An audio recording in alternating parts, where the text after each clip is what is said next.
ನಮಸ್ಕಾರ. ರಾಜ್ಯ ಸರ್ಕಾರದ ವಿರುದ್ಧದ ಹೋರಾಟಕ್ಕೆ ಸಾರಿಗೆ ನೌಕರರ ದಿನಾಂಕ ಫಿಕ್ಸ್ ಮಾಡಿದ್ದಾರೆ. ಮತ್ತೆ ಬಂದಾಗುತ್ತಾ ಬಸ್? ಏನಿದು ಸಾರಿಗೆ ನೌಕರರ ಹೋರಾಟ? ಸಂಪೂರ್ಣ ಮಾಹಿತಿಯನ್ನು ಕೊಡ್ತೀನಿ, ವಿಡಿಯೋವನ್ನ ಕೊನೆವರೆಗೂ ನೋಡಿ.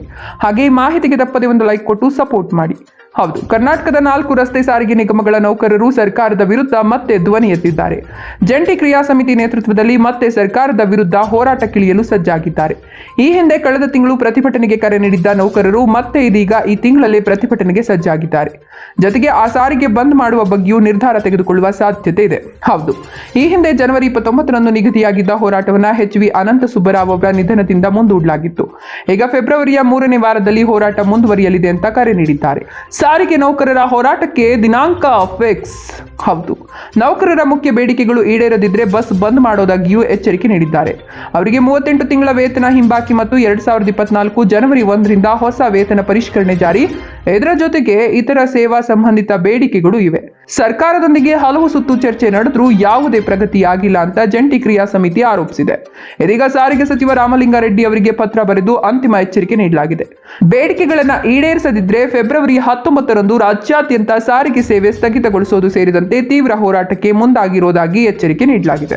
ಕಳೆದ ತಿಂಗಳು ಮಾಡಬೇಕಾಗಿದ್ದ ಬೆಂಗಳೂರು ಚಲೋ ಮುಂದೂಡಲಾಗಿತ್ತು. ಹೌದು, ಜನವರಿ ಅಂತ್ಯದಲ್ಲಿ ನಿಗದಿಯಾಗಿದ್ದ ಬೆಂಗಳೂರು ಚಲೋ ಪ್ರತಿಭಟನೆಯನ್ನ ಅನಂತ ಸುಬ್ಬರಾವ್ ಅವರ ನಿಧನದಿಂದಾಗಿ ತಡೆ ಹಿಡಿಯಲಾಗಿತ್ತು.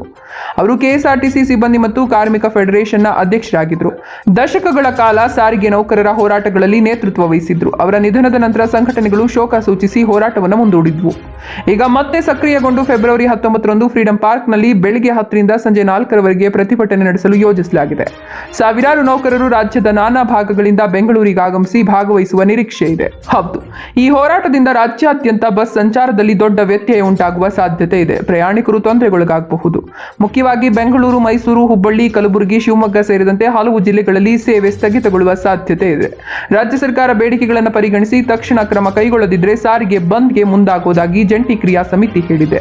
ಹೌದು, ಇದಷ್ಟೇ ಅಲ್ಲ, ಸಾರಿಗೆ ನೌಕರರು ದೀರ್ಘಕಾಲದಿಂದ ಈ ಬೇಡಿಕೆಗಳನ್ನು ಎತ್ತಿದ್ದಾರೆ. 2020ರಿಂದ 2023ರವರೆಗಿನ 38 ತಿಂಗಳ ಹಿಂಬಾಕಿ ಮತ್ತು ಹೊಸ ವೇತನ ಶ್ರೇಣಿ ಜಾರಿ ಮಾಡದಿದ್ದರೆ ಅವರು ಆರ್ಥಿಕ ತೊಂದರೆಗೊಳಗಾಗಿದ್ದಾರೆ.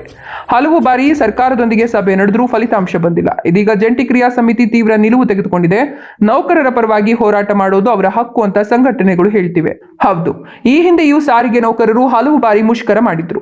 ಆಗ ಪ್ರಯಾಣಿಕರು ದೊಡ್ಡ ತೊಂದರೆಗೊಳಗಾಗಿದ್ರು. ಈಗಲೂ ಅದೇ ಸ್ಥಿತಿ ಉಂಟಾಗಬಹುದು. ರಾಜ್ಯ ಸರ್ಕಾರ ಈ ಬೇಡಿಕೆಗಳನ್ನು ಪರಿಶೀಲಿಸಿ ಶೀಘ್ರವಾಗಿ ಪರಿಹಾರ ನೀಡಬೇಕು ಎಂಬ ನಿರೀಕ್ಷೆ ಇದೆ.